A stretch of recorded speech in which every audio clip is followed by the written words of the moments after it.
आपको कक्षा 11 भौतिक विज्ञान में अध्याय विमी विश्लेषण के अंतर्गत किसी भौतिक राष्ट्र का विमी सूत्र ज्ञात करना टॉपिक के बारे में बताएंगे। इसका अर्थ है किसी भौतिक राष्ट्र की बीमा कैसे ज्ञात करते हैं, इसको जानें। जैसे मान लीजिए किसी भौतिक राशि के द्रव्यमान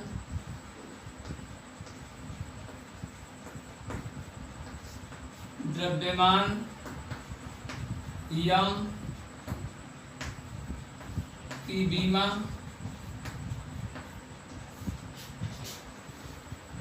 ए है, समय या लंबाई यल की बीमा बी है और समय इसका निरूपण टी होता है विमी सूत्र में। समय टी की बीमा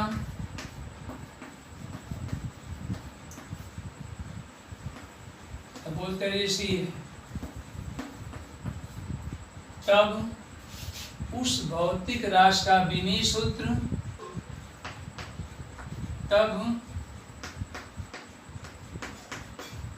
भौतिक राशि का विमीय सूत्र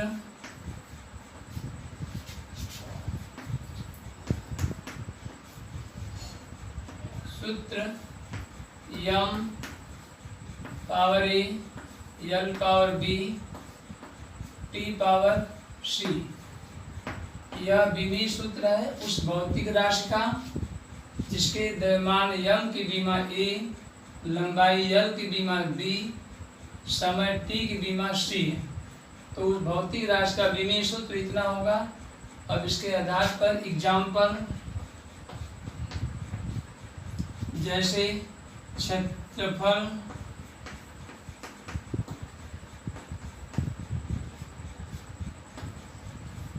की बीमा, जैसा कि जानते हैं क्षेत्रफल इक्वल टू होता है लंबाई गुणित चौड़ाई। तो क्षेत्रफल की यदि बीमा निकालना है तो क्षेत्रफल की बीमा या विमी सूत्र जनरली होता है तो क्षेत्रफल का विमी सूत्र, लेकिन लिख देते हैं बीमा शार्ट में। तो क्षेत्रफल की बीमा इक्वल हो जाएगा लंबाई की बीमा गुणित चौड़ाई की बीमा।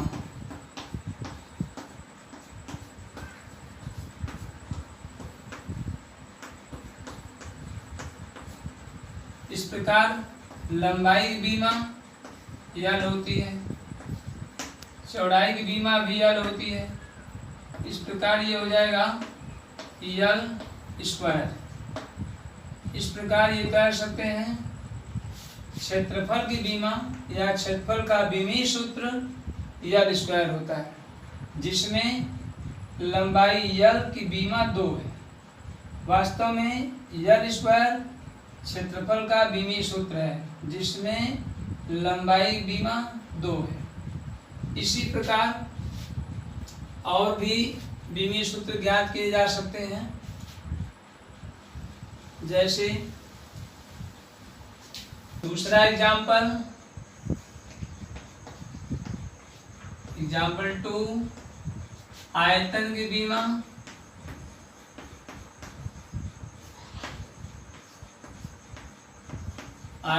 की बीमा इक्वल टू हो जाएगा लंबाई की बीमा गुणित चौड़ाई की बीमा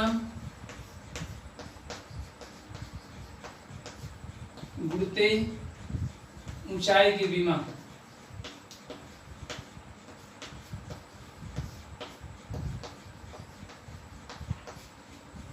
इक्वल टू हो जाएगा लंबाई की बीमा यल होता है, चौड़ाई की बीमा भी यल, सबका मात्रक मीटर होता है, और ऊंचाई की बीमा भी यल।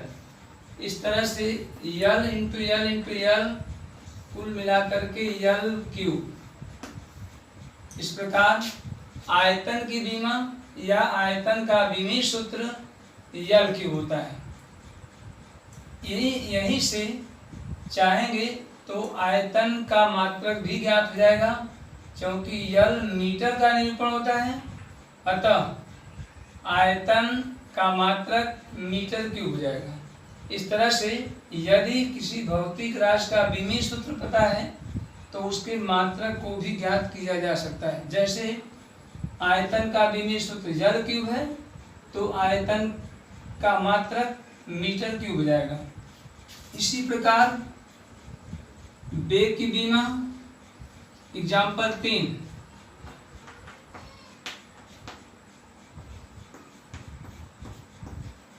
वेग की बीमा इक्वल टू, चूंकि वेग बराबर होता है विस्थापन बटे समय। अब इसी सूत्र के अनुसार जो वेग का सूत्र होता है विस्थापन बटे समय, इसी के अनुसार लिख लेंगे विस्थापन की बीमा बटे समय की बीमा। इस प्रकार ये हो जाएगा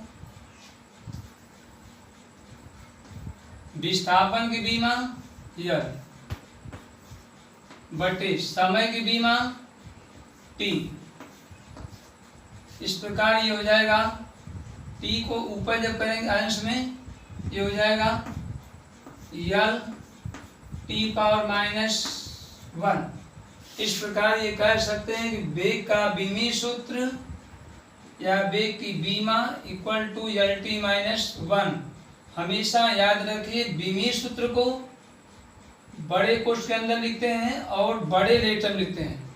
कैपिटल लेटर में का ही उपयोग करते हैं विमीय सूत्र लिखते समय, और कैपिटल ब्रैकेट का।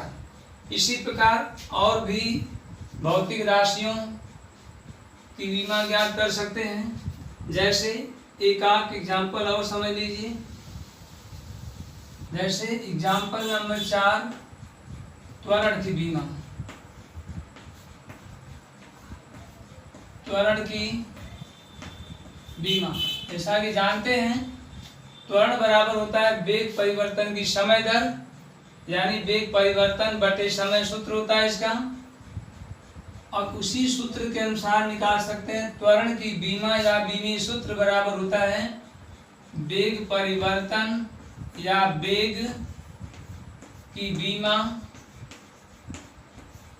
बटे समय की बीमा।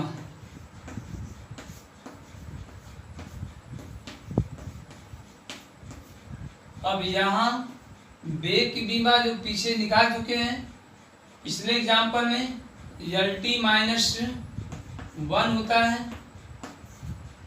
अपान समय की बीमा टी है। इस प्रकार अब इस टी को जब ऊपर करेंगे ये हो जाएगा L T -2। This is your dimensional formula of acceleration या लीनियर एक्सीलरेशन। इस प्रकार त्वरण का विमीय सूत्र या त्वरण की बीमा इक्वल हो जाएगा यल टी -2, जिसमें यल की बीमा 1 है और समय की बीमा -2 है। और यह यल टी -2 जो बड़े कोष्ठ के अंतर्गत लिखा गया है, यह त्वरण का विमीय सूत्र है। अब इसी प्रकार और भी एग्जाम्पल हैं जिसको अपने टेक्स्ट बुक से अपना पढ़िए और स्वयं नोट्स बनाइए। इसमें जो भी समस्याएं होती हैं उसको अपने कमेंट के माध्यम से हमारे यहाँ तक पहुँचाइए, जिसका हम निदान अपने वीडियो के माध्यम से कर देंगे।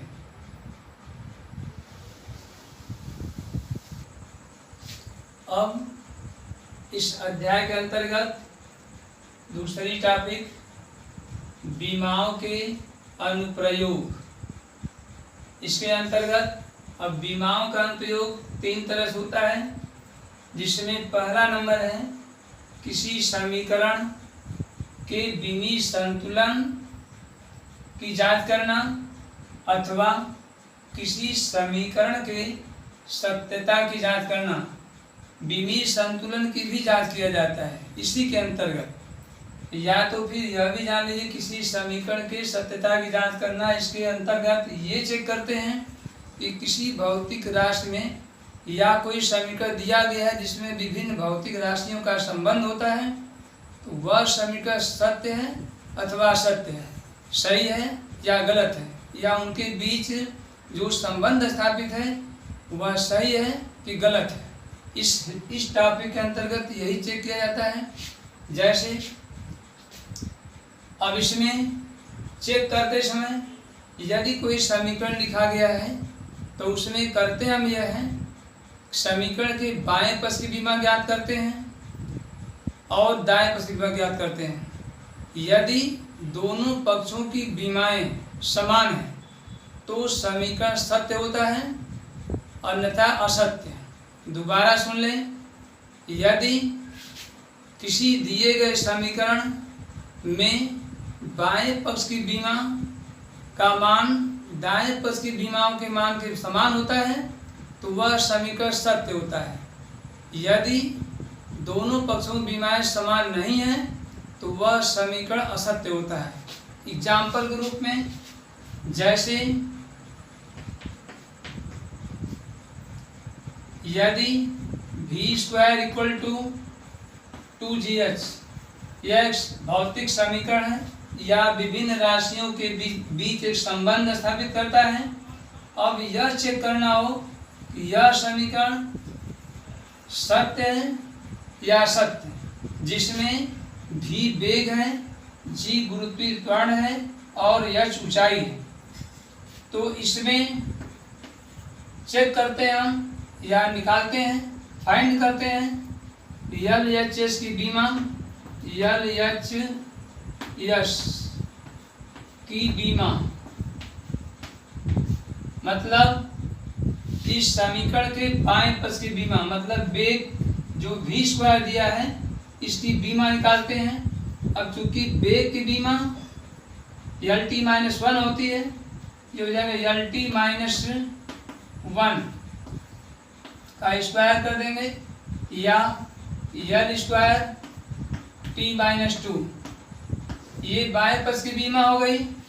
अब राइट हैंड साइड की बीमा,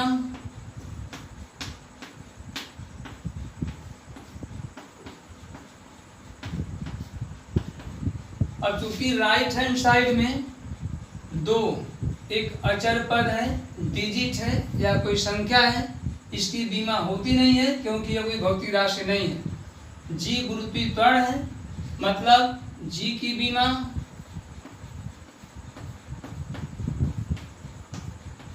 गुरुते h की बीमा, जहाँ h ऊंचाई है,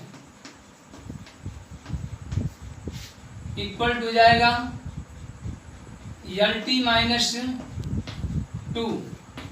गुरुत्वीय त्वरण की बीमा LT-2 होती है और h जहाँ ऊंचाई है इसकी बीमा L। इस प्रकार से L² T-2। अब देखते हैं लेफ्ट हैंड साइड की बीमा L² T-2 है, राइट हैंड साइड की बीमा भी L² T-2 है। ये दोनों बीमाएं समान हैं, अतः यह समीकरण 1 सत्य है। चूंकि लेफ्ट हैंड साइड की बीमा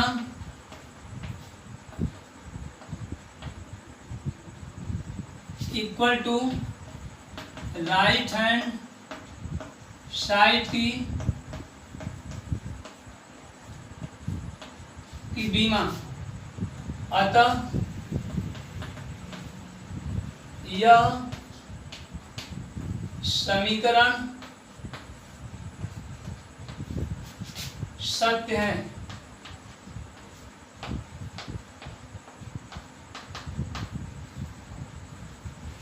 दोबारा समझ लें, यदि कोई समीकरण दिया गया हो, अब इसकी यदि जांच करना हो कि यह समीकरण सत्य है कि असत्य है, तो इसमें दोनों पक्षों की बारी बारी से बीमा निकालते हैं। जैसे यहाँ निकाला गया, लेफ्ट हैंड साइड की बीमा यल square T minus 2, right hand side की बीमा एल स्क्वायर टी माइनस 2 है। दोनों बीमाएं समान है, मतलब लेफ्ट हैंड साइड की बीमा equal to right hand side की बीमा, अतः यह समीकरण सत्य है। That's all.